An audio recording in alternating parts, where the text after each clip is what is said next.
안녕하세요. 오늘은 좀 흥미로운 자료를 같이 보려고 하는데요. 보내주신 그 대순진리회 종지 있지 않습니까? 아, 네네. 그 대칭성으로 분석한 연구 말씀이시죠? 네, 맞습니다. 음양합덕, 신인조화, 해원상생, 도통진경 이 네 가지 종지를 자연과학부터 사회과학까지 아우르는 그 대칭성 원리로 풀어서요. 네. 이게 또 현대인의 트라우마 치유 원리가 될 수 있다. 뭐 이런 내용이더라고요. 네, 사실 저도 보면서 상당히 뭐랄까 대담한 시도라고 생각했습니다. 종교적인 가르침을 그 과학 개념, 대칭성으로 다시 해석한다는 거잖아요. 그렇죠. 이걸 또 우주, 인간 정신, 사회 현상 전체를 꿰뚫는 어떤 보편 원리, 나아가서는 치유의 길로 제시한다는 발상이 참 독특하죠. 네, 특히 요즘 사람들이 많이 느끼는 뭐 고독감, 불안, 혼란 같은 것들을요. 이걸 일종의 대칭성이 깨진 상태다. 이렇게 진단하고 그 해법을 종교적 지혜에서 찾는다는 점이 좀 주목해 볼 만한 것 같습니다. 맞습니다. 구체적으로 어떻게 그 연결고리를 만들어가는지 한번 따라가 보죠. 좋습니다. 그럼 일단 이 연구의 핵심 열쇠가 바로 대칭성인데요. 네. 이게 그냥 뭐 좌우 모양이 같다. 이런 단순한 의미는 아닌 것 같고 훨씬 더 근본적인 어떤 균형, 조화의 원리를 말하는 것 같아요. 네, 맞아요. 자료에서도 보면 예를 들어 양자역학에서 그 입자와 파동성질을 동시에 갖는 현상 있잖아요. 아, 네네. 그런 것처럼 자연의 근본적인 어떤 이중성이나 패턴, 뭐 카오스나 프락탈 같은 거요. 이런 걸 대칭성의 예로 들고 있습니다. 그렇군요. 그리고 이 보편적인 대칭성 원리를 대순종지의 첫 번째죠. 음양합덕하고 연결을 시키는 겁니다. 아, 음양합덕. 네, 태초의 우주가 이렇게 딱 나뉜 사건? 그 천지조판이라고 하죠. 그것부터가 근원적인 대칭성의 발현이다. 이렇게 보고요. 아, 시작부터 대칭이군요. 그렇죠. 그리고 자연 속의 여러 음양의 조화, 뭐 밤낮이라든지 남녀, 물과 불 같은 거요.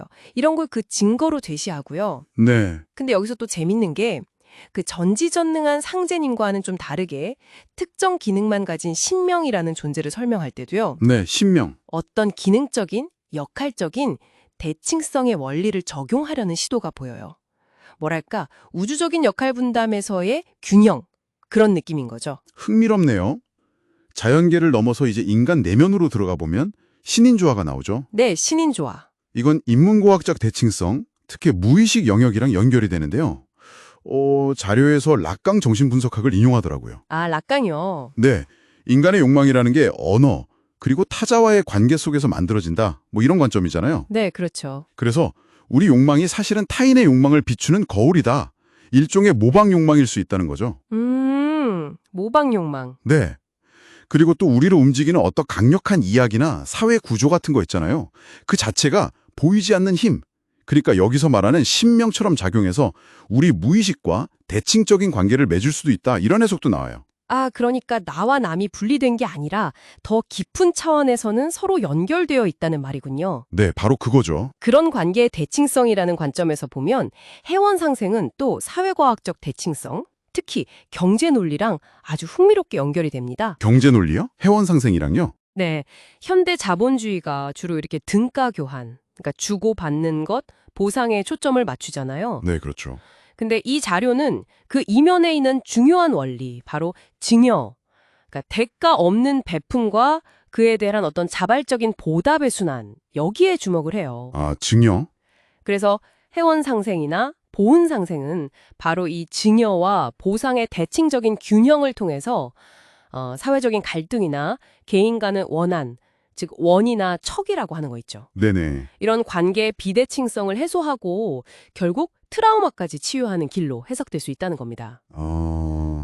단순한 거래를 넘어서는 관계 회복의 원리다. 이렇게 볼 수 있겠네요. 네, 그런 셈이죠. 네.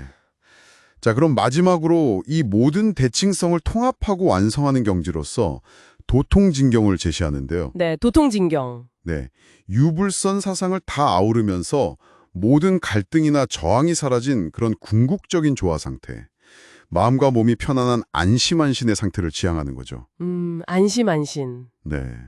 이게 결국 개인이 자기 내면의 이야기 구조를 좀 바꾸고 자신과 자연 또 사회와의 관계 속에서 깨졌던 그 대칭성을 회복함으로써 도달할 수 있는 길이다. 이렇게 설명하고 있어요. 네, 정리를 해보자면 이 자료는 대순진리회의 네 가지 종지를 대칭성이라는 어떻게 보면 하나의 키워드로 쫙 꿰어서요. 네네.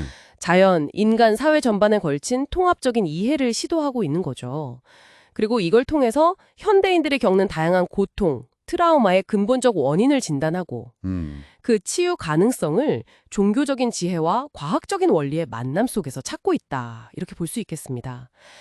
동서양 사상과 과학을 넘나드는 시도 자체가 상당히 인상 깊습니다. 네, 맞아요. 종교적인 가르침을 현대 과학, 특히 대칭성이라는 개념으로 재해석하려는 노력이 참 돋보였습니다. 오늘 저희가 살펴본 이런 관점은 청취자 여러분께도 한번 생각해 볼 거리를 던져주는 것 같아요. 네. 우리 자신과 이 세상에 내재된 이 근본적인 대칭성의 원리를 이해하고 또 삶에서 이걸 조화롭게 구현하는 것이 이 자료의 주장처럼 정말로 현대사회의 어떤 파편화나 개인의 고통을 넘어설 수 있는 하나의 열쇠가 될 수 있을까요? 이 질문 한번 곱씹어 보시는 것도 흥미로울 것 같습니다.